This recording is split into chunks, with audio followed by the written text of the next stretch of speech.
Hello and welcome, everyone. You are listening to The Crack. This is the podcast where I ask you, what's the crack? So what's the crack, guys? Get in touch. Let me know. How are you? Have you been? It's been 2 weeks and I can only apologise. It's been too long. Can you hear that? Yeah, bear with me. Hang on a second. Hi. Cool. Yeah, that's me back. Right, now, what's going on there? Well, let me say hello first. How you doing? How you been? Behaving yourself? Yeah? Staying out of trouble? No doubt. I have faith in you.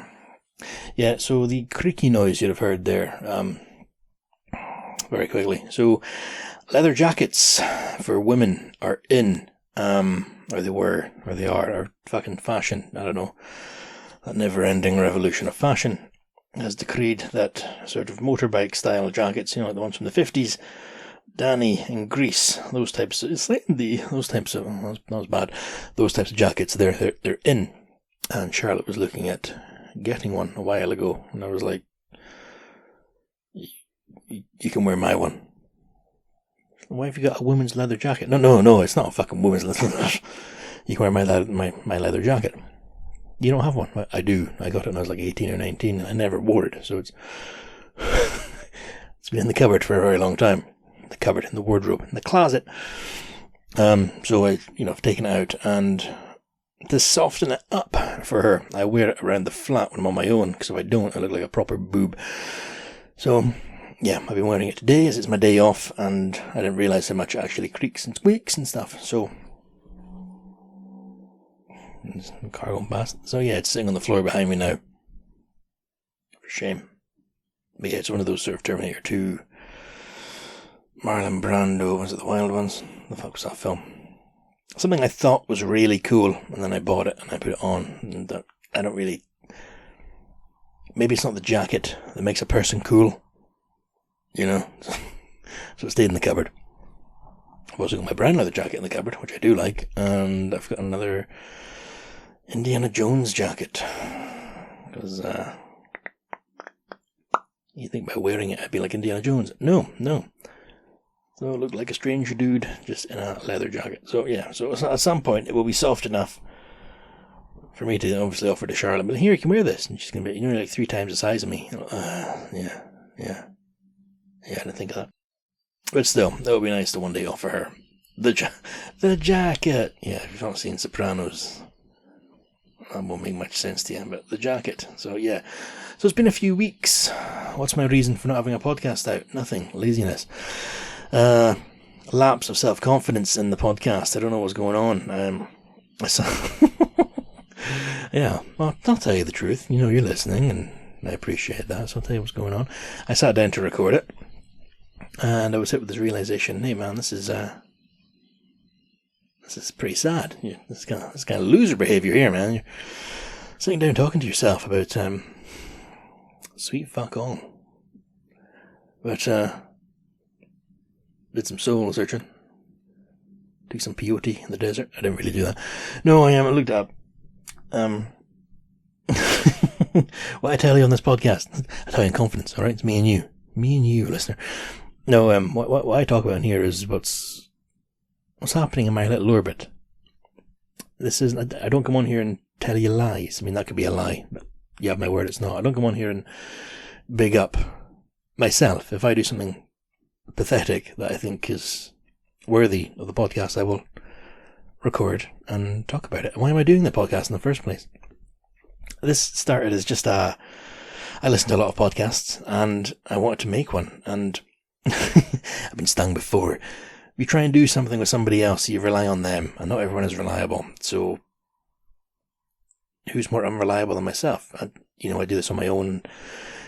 Every week, oh fucking hell, hit the microphone. Every week I'll edit it, and I learn a little bit more about the editing process, and I'll tweak something. I'll learn how to drown out some background noise. Like, for instance, I don't know if you're aware, but the fucking boiler switched on a minute ago, and I'm going to hopefully try and edit that sound out. And then what I want to do, which I've told you about many times, is that sort of paranormal true crime podcast specifically about that. I've tried to dip into it a few times on this one, and I didn't find the stride. I didn't hit it. So that's why I do this every week, is to try and maintain discipline, apart from I don't have anything I'm passionate about every week. I could, instead of just talking about what's going on, talk about every Scooby-Doo episode in order.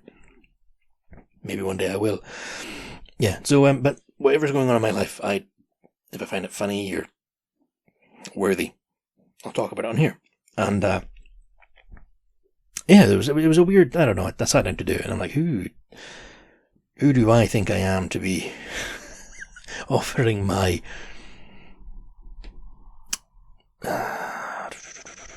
uneventful, you know what I mean? I'm not, like fucking every celebrity's got a podcast where they'll be like, to the Oscars, or, oh, we were on set in Tunisia when Steven Spielberg said, I don't have any exciting things like that. But I don't big up myself, so this isn't some weird ego stroke, well, the man said to the waitress, yes, I do have a problem with that. So I stood up in front of the restaurant and I said to him, buddy, we're going to have a problem. And he backed down. You know, it's nothing like that. I'm not going to tell you lies to make myself look better. So I had this momentary sort of like, whoa, this podcast's kind of weird. But no, I enjoy sitting down and this whole process of me in this wee spare room with the tiny wee chihuahua sitting behind me. She's like, no, hey, Chica. Yep, she's there, my little Mexican co-host. I enjoy this. Also, in a very weird way, it lets me dust what's on my mind to get everything out. So what's the point of all this? That's why there's been a delay. I had a moment of like, oh, I'm not doing it anymore, it's sad as shit. And then, no, it's like me keeping a journal, but I share it with everyone. And I give them the chance to tell me what they think about the journal. Yeah, so that's where I've been. Just having a momentary, what is the point of all this? But I'm still reading this fucking Banshee book, trying to get this paranormal true crime one off the ground. I'll get there, guys. I'll get there. Halloween, hopefully. Fuck, yeah. The book's just such a hard read. Good God. Good God. Good God. Yeah, so in the fortnight, where have I been? Now, I don't remember what I don't remember what I've spoken about in previous episodes. I don't listen back to, previously on the crack. I don't do that. So, I believe I told you that I was waiting for a watch because I went into the jewelry store. I don't know, the jewelers, the fucking jewelry store. Yeah, I went to the jewelers and that was where the guy offered me a beer. And I was like, whoa, cool. So, back then, previously, when I went in and they offered me the beer, I tried on the watch and it has a little fancy clasp on it and stuff, and the guy opened it and could barely get it on my wrist. So they were like, oh, we could order you the bigger one. And I was like, yeah, let's do that because I want that watch. And been waiting. And then my last set of days off, I went into town, into Inverness, and I didn't spend as long as I did, but I loitered around that fucking jewellery shop like a shark, just willing them to phone me to say it was ready, but they never did. And then, just as fucking night shift was like, oh, let's talk about night shift again. Yeah, always night shift. So I did 2 day shifts, then 2 night shifts. After the first night shift, before the second one, as it would go, lying in and out of sleep as it happens, and just this zzz, zzz, zzz, oh my God, phone number. I don't know this one, right? I'm not going to answer it. So it goes to voicemail. I listen to the voicemail, and it's the gentleman in the jewelry shop saying, hi, Lewis. Unfortunately, the watch people don't do a bigger strap for your mutant ogre ginormous wrists. What they do is they do a metal one. Do. What they do. Fucking dead as a doo-doo. Jesus, fuck man, get your shit together. What they do, what they offer is a metal strap. But in my personal opinion, it doesn't fit the look of the watch. However, if you want to come in and look at it, we'll keep it in keep the watch and I'll be safe through the back. Bummer. Wanted this watch for a very long time. So I phoned him back and I was like, hey man, it's Lewis. And he goes, I didn't wake you, did I? I was, yeah, you did. I didn't say that. No, was like, hey man, look, I got your voicemail. I don't want the metal one. I know the strap because I'm not gonna lie to you, I've been googling the fuck out of this watch ever since I've gone to order it. Can I come in and try it on again, but with yourself? Because without sounding like a total prick, I do believe the gentleman that I was served by last time was maybe on his first or second day into the job, and I'm not entirely convinced that the strap was loosened as much as it could be. And he said, yeah, of course. So I rolled out of bed and I pulled on my, trackies and an old t-shirt and fucking put a hoodie over it and vroom, straight to town. Leery-eyed, tired, grumpy. Got to the jewellery shop and tried on the watch. And immediately, as soon as he opened it in a different way. And I was like, well, it's much bigger. It fit on perfectly. And I was like, if I may, can I buy this watch, please? He's like, sure, yeah, of course, yeah, it fits. Because, guys, I don't have weird, mutant, massive wrists with normal size hands. I have what I would like to think is sort of just normal wrists. I've got my little metal chain bracelet on my right wrist, which isn't a massive metal chain bracelet, average size. And I've got a watch on my left wrist. I've never had to order bigger wrist stuff before. So when I was Googling the watch, nothing, none of the websites, nothing I read, none of the YouTube videos I watched, because it's I was going to say it's a special watch. It's I just fucking humbly, it's called a Hamilton Ventura, and it's a watch I wanted as I was a kid, so it's like not famous, it's Elvis wore the watch, and it's well, not this one, he actually wore a fancier version of it, but it's a big watch in watch history, because this was the first model of watch to have a battery in it instead of being wound, because they're from the 50s, but they have a vision of the future. So I've been looking them up, and this guy, yeah, fucking just humbly dropping your watch in there. Look, it's not a Rolex, fucking hell, alright. So I've been looking at them, none of the videos or the fucking blogs that I was reading about ever mentioned if you have massive wrists, you can get a bigger strap. So yeah, I asked the guy, can I try on again? And it fit, and I bought it. And it was all good. And here's a fun fact for you guys. Sitting there, waiting for him to do all the, you get like a warranty and things like that, so they need your name and address and phone number and all kind of stuff. I said, can I just ask, obviously you're in the business, when a celebrity endorses a watch in the same way they endorse aftershave, I'm sure you know what I mean, like, you're in the airport or something like that, and you're walking through and you're rushing, and then fucking Jake Gyllenhaal's standing there like a polo neck jumper, or not in person, just standing there, fucking Gatwick. No, or Robert Pattinson or Thor, Chris Hemsworth. These of the moment celebrities, they stand there endorsing their aftershave, and it becomes a thing. I mean, sometimes you get weird adverts of them, like, walking in a corridor and it'll turn upside down, but they keep walking, and then it'll be like, snap the moment. One of those weird adverts. I asked the watch salesman, when they endorse watches, because there's fucking photographs all over the place of celebrities of, like, here's Robert Downey Jr., and it's just him holding his wrist up, and it's like, well, he's wearing the watch, so maybe if I wear the watch, I can be like Iron Man. And I didn't want this watch, by the way, because I want it to be Elvis. Alright? I've wanted it since I was a kid. Because of Men in Black. No. I think that was where I first saw it, but I like the shape. It's triangular. I asked, so do celebrities make a difference? No, there's no influx of watch sales when Ewan McGregor suddenly starts to wear a watch. It doesn't make a difference. So me, being the inquisitive, film-obsessed little fucker that I am, I was like, okay, what about when new James Bond comes out, though? Because he always wears an Omega. And the jeweler stopped. Yes, actually. James Bond, every time a new James Bond comes out, they do get a sudden boost in watch sales because of the wonderful things, because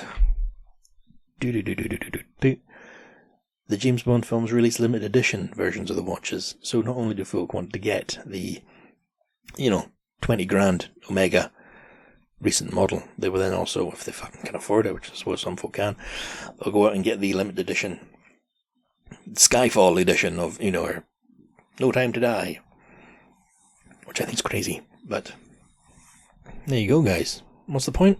I don't know. James Bond wears a watch, and you can also buy that watch and be just like James Bond. But then I don't like loud watches. Each to their own. I know it's completely a thing. I don't like a big, shiny watch. I don't like a watch with a lot of things going on it. I don't like Apple watches. I mean, Charlotte wears an Apple Watch. I don't like it. No, it's fine. It's fine. I mean, it tells the time, but also she's got it hooked up to her phone, so if she gets a notification on her phone, it goes to her wrist, and that comes, that could be for anything. But I don't have anything on my phone that I require knowing about immediately. Yeah, so my watch tells the time, and that's all it does. So that was that. So, fucking went and bought that, and then went home again, tried to get back to sleep. I couldn't sleep because I was too excited to wear my watch. Just kept looking at it. So, there we go. Now, as I said, it's a sort of triangular shaped watch. It's 1950s, 1960s design, but futuristic in that aspect. And I put it on in front of the salesman. He said, "Oh, it fits fine."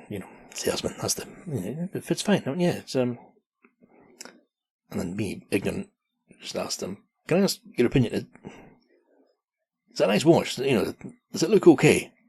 Because if you don't know me, guys, I have cripplingly low self-esteem. I just want everyone to like me. No, Jesus Christ. Does it look okay? And he paused and went, "Well, I will say it's a very unique watch. You don't see a lot of them." So I looked at him and smiled and sort of giggled. Okay, that was a very, very careful answer. I appreciate that, thank you. He doesn't like it, but he wasn't going to say, "Man, I think it's an ugly watch. That is not a good watch. I would not wear that." But he gave a very sort of politically, "Politician, do you like this gentleman?" "Well, I've never met him." You're like, "Well, smooth. Yep, dodge it, but don't quite dismiss it." So yeah, I got that. Got my new watch, guys. I still check my phone for the time sometimes, though. It's weird. Yeah. But I'm fucking delighted with it. It's a tiny bit of jewellery. But we decided last night, we've got a holiday, coming up in January. We're going to Mexico. Again, we're going back to the same place we went to a few years ago. And, well, I fucking tell you. So where Charlotte works, she gets to talk to the clientele. It's not like a brothel. I don't know why I say clientele like that. She works at a golf club. And she gets to talk to the regulars and the golfers and that. And one of the gentlemen is a what? A visitor. He's been to the same place we went to in Mexico, and he knew it. And it's not exactly rare, but there's quite a few different resorts. So for the fact that he went to this exact same one was cool. And he was talking to Charlotte about it. And he goes, from what I understand, I've never met the guy, I understand quite often. And he was telling her lately, "Oh, by the way, just so you know, it's getting done up. There's construction and stuff." So Charlotte came home and told me this, and me being me, alright, cool, dismissed. And then I got an email yesterday. "Hello, Lewis. This is your travel agent speaking. There are construction works in Mexico." Oh, shit. Now, see, it didn't bother me thinking that the hotel rooms might be getting done up, but this one affected, and it said in the email, the buffet station. I love a buffet.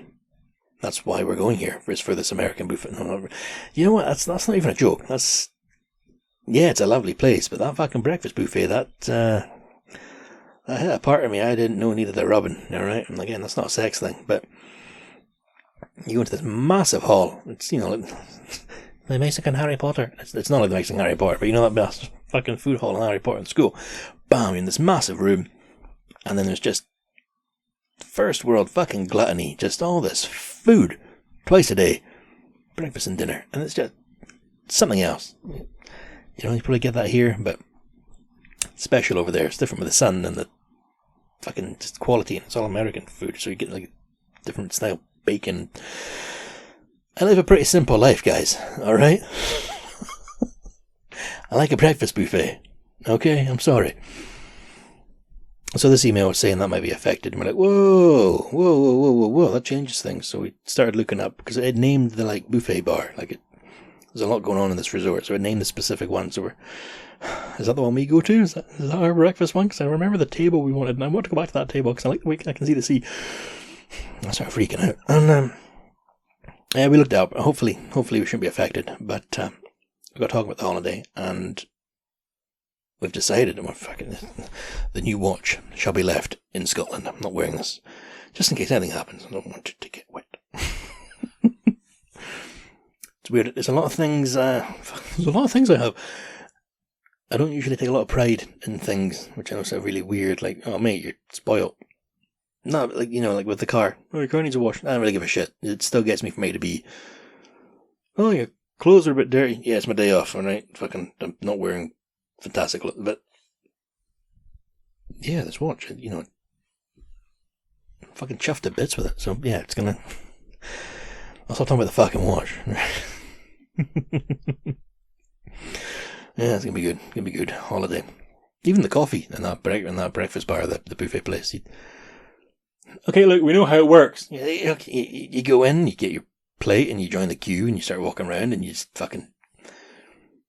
If you're Charlotte, you put on a few little bits of like fucking fruit and get like a yogurt and stay healthy. And then if you're me, you plow through the fucking American bacon and you get some scrambled eggs, and it's Mexico, so you put some salsa on there and a bit of guacamole for breakfast. Yeah, fuck it, you're on holiday. And then bam, go over to the cereal station. What's this? Kellogg's Pops.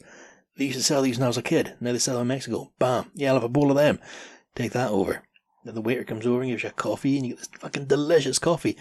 It's probably just Kenko or, Nescafe. No, it's not. It's really nice American and Mexican coffee. Oh, it's going to be good. And then on the way out, you grab a donut, just, for the walk to the beach.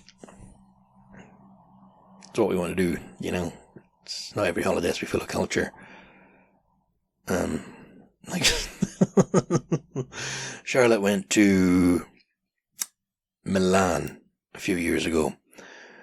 Her friends were living over in Italy, working over there. And where they were was within the vicinity of Milan. I think Milan was the nearest city. I think. I never went. But Milan, that's like Gucci and like fashion. Prada, that sort of stuff. So Charlotte went over with her friends, big fucking Sex and the City style, all these women just wandering around this glamorous city and soaking in the Italian culture. Then she came home. Hi, Lewis. Okay, so what'd you get me? Where's my present, woman? It wasn't quite that demanding, but I got a present, because that's what you do when you have someone you love at home and you go away, you get them a present. Well, that's what I do. Anyway, she took, I use it almost every day. She took out this mug. I was like, oh, cool. A mug. Plenty of them, but no, I can always use another one. And well, she had two of them. So now we have matching breakfast coffee mugs. And what I made fun of her for, because I'm a cunt, was it's a star. It's a Starbucks mug. And I was like, so what you Italy, Milan, obviously Italians are known for their espresso and coffee and the discipline they put into it. Like, I'm pretty sure the espresso machine was made by an Italian man for the sole intention of espressos. It wasn't an invention that fell into something else. It wasn't like he was trying to make a steam engine to make his fucking horse run faster or something like, blew steam up its arse. Off it goes. No, it's nothing like that. Like, this guy sat down like, I shall invent a machine for espresso. And he did that. He sat down and he made that, filter through the espresso. And it's like, so, what were you doing in Milan that led you to Starbucks. North American, Seattle, the top northwest of America. Rainy, Kurt Cobain, Seattle, Twin Peaks, wooded, Why are we in a Starbucks, Charlotte? There's one in every airport I've ever been in. There's one in them for now. Well, I was educated. Fucking hell was I educated. In Milan, in case you ever want to visit there, guys, if you're, want to go and watch the fashion show. Estee Lauder. I don't know. That is where Starbucks roast their beans. So Charlotte didn't just go to some random fucking hole in the wall. Well, maybe she fucking didn't. She's lying to me. From what I can tell, she went to the massive major. This is where Starbucks get their beans from. So I learned a lesson there about not being a prick. Well, I was aware there was a lesson I didn't learn from. And I have a lovely mug, which has the, what do you call it? Grid reference? Coordinates. It's got the fucking grid reference on it. It's got the coordinates on it. And if you type in the coordinates, it gives you the Milan coffee roasting headquarters. So, yeah. She didn't just go to Starbucks. She went to the fucking Justice League Hall of, the Starbucks roasting. I mean, if we ever do go to Seattle for any reason, I'll obviously go on the Frasier tour and probably go and see where they filmed Twin Peaks. That would be the reason I went up there. I'd probably go and try to go to the first Starbucks, because not that I care for Starbucks in particular, but you're gonna go. You know what I mean? Yeah. There's a queue. Alright, well, I'm not going in, but there it is, I saw it. Anyway. Yeah. Just got this letter on my desk here. Not only is my car tax due, so is my insurance. Splendid. Yeah. So every time I get a brown envelope in the post, I'm like, fuck. And then I got a brown envelope yesterday, but this one's, Dear resident and occupier, is the electoral register information correct? Yes. Yeah, so I get to vote. Isn't that lovely? Okay.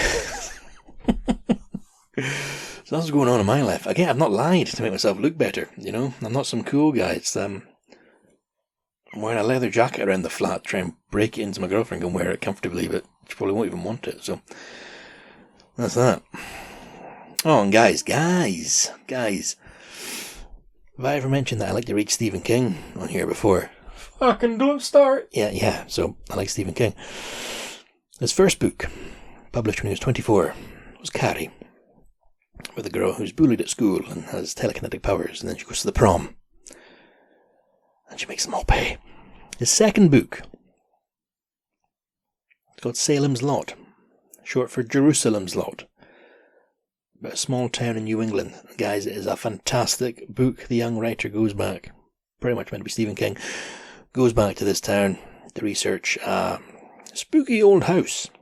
And while he's there, somebody has moved into the house and somebody is opening an antique store in the town, and then little by little things start to happen. People start to become evasive during the day. People seem to get sick more often. People get run down, and then it becomes obvious. Vampires. It's a fantastic book. I read it when I was 17, because nostalgia. When I was that age, I was learning to drive, as many 17-year-olds do. And my mother, one of the jobs at the time was she would do home care at night time for folk, who were old or disabled or whatever. And they, because of where we lived, didn't live in the town. These were, as they fucking often are, these old folk are scattered around the countryside, just discarded in a field. No, and I would drive her to these places. I don't even know if she's allowed to let me do that, because I sort of in a way learn where they live, but I don't give a fuck. So I would just drive her and wait in the car, and then okay, and there we go here. So off I went again, drive way through, just good get driving experience. But what I would do when she was inside, she was, half an hour, 45 minutes, an hour, I had a head torch, and the book I read during that time, because took a while, was Salem's Lot. So I have memories of reading this book in very spooky areas, like a farm. I don't say a car park, but just parked in like a farm courtyard and stuff like that. And I remember reading it in the dark with a head torch. They made a film of it in the 70s, a TV film, so it's very long, like 3.5 hours. And then they made another version in 2004, which I've not seen, but I don't believe it was too good. And now they've made this version again, which was meant to be in cinemas a few years. It was filmed like 3 or 4 years ago. It's meant to be in cinemas, and it wasn't. It was shelved, and it's now being released on HBO. So I don't know how we're going to see it over in Scotland, but I'm sure if you sail the high seas, you'll find a method. Yar. So I'm going to watch that. I'm excited. I'm very excited. But I think the film is set back in the 70s as well, which is nice. It's a very good book. If you get a chance, Salem's Lot. It's a lot bigger than Carrie was. It's a chunky novel. But it's sort of Invasion of the Body Snatchers, but instead of aliens, it's vampires. And trailers out on YouTube. You'll go and see it. I'm not paid to fucking promote it, but I like the look of it, and I hope you, dear listener, go and check it out. And if you're into it, I hope you're into it. Well, I'm going to call it there, guys. All right. So thank you very much for listening. Thank you very much, Blackmail, for the theme tune. Thank you, Cora, for your artwork, for the logo. Thank you for your talents, guys. Thank you for giving them to the show. Thank you, dear listener, and I mean this. Thank you very much for listening. Thank you for your time. If you want to get in touch, which I don't think anyone's best. Once again, my phone has deleted the Gmail fucking thing. If you want to get in touch, check out the website www.thecrackpodcast.co.uk. Go to the contact tab, and I'll say it again, www.thecrackpodcast.co.uk. Go to the contact tab. Give me a fake name. I don't care. Give me a fake email address.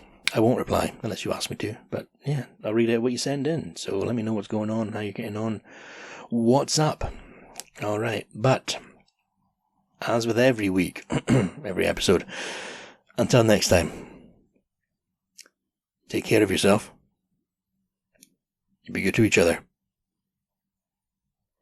Don't take any shit, but just be good. Alright, I'll speak to you next time, guys. Bye for now.